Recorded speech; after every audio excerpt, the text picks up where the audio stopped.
performer, Tarryl Benedetto. Where's Tarryl?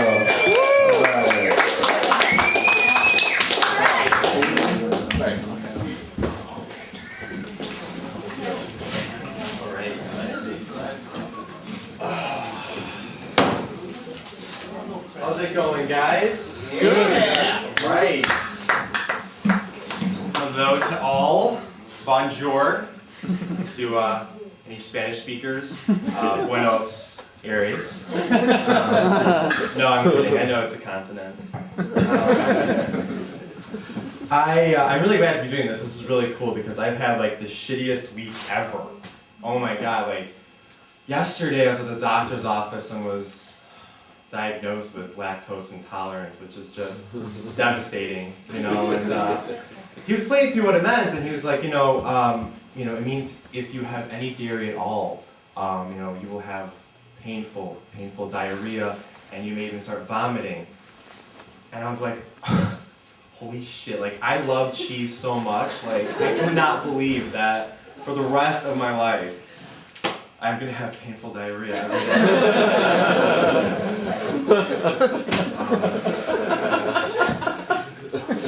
Actually, that is not true.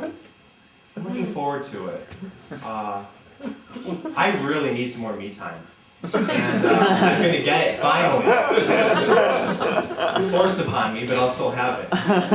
No, but seriously, like, whatever. It could be a real disorder, the shit that people go through, like, oh my god, cancer, or like OCD, or like multiple personality disorder, or something horrible like that. Actually, I heard that multiple personality disorder is actually called dissociative identity disorder now, which is funny. It's like they keep changing the name. It's like now it's dissociative. Before it was multiple personality, and before that, just a few years ago, I think they just called it women. It's concise. I like that one. It's easier to say. I recently had a moral dilemma, whether or not to use my morals. This was it was last week, I believe. I was in my apartment, and I got a knock at the front door, and it was the police, and they had this old guy in handcuffs, and I was like, what's the problem, officer? What's going on? And they said, we caught this old pervert outside your window, and he had been, like, watching you and touching himself. And I was like, holy shit. I'm so flattered, thank you. And then they were like, you should definitely press charges. And I was like, okay, charges for what? Making my day? Please. And they're like, no, really, sir, you need to press charges. This guy admitted that he's been out there doing this for weeks.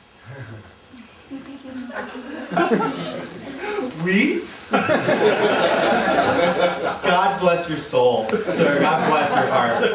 It's just what I needed. Oh, man. This joke, this is the first time I'm doing this joke. This is actually a true story, which is like the only true story in all my lineup of jokes. This was back in, like you really thought that last one really happened. This was back in middle school. In middle school, I was a huge dork and loved it. Like, it was a lot of fun. This is back in Spanish class in 8th grade. I was taking this class with my friend who was obviously also a dork, is my friend. And there was a bunch of popular kids in the class, and because we were dorks, we could make fun of a lot, But there was this one popular girl who would always come over to us and start a conversation, and it just felt nice, she could look past all the like social strata shit, and it was great.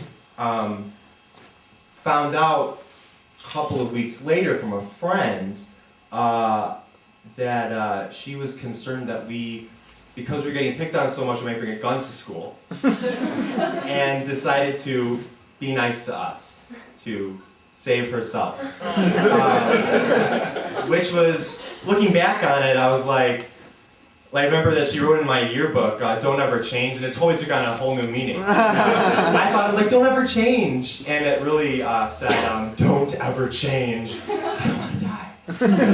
Which was, that was interesting. True story, which is just, mind-blowing, or at least she thought it was going to be.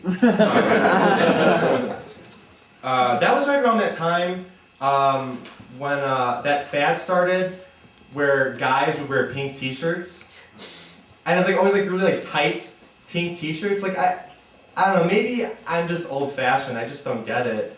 I guess I just believe that, you know, at the end of the day, like, if it's tight and it's pink and it isn't a vagina, a guy should not be inside of it.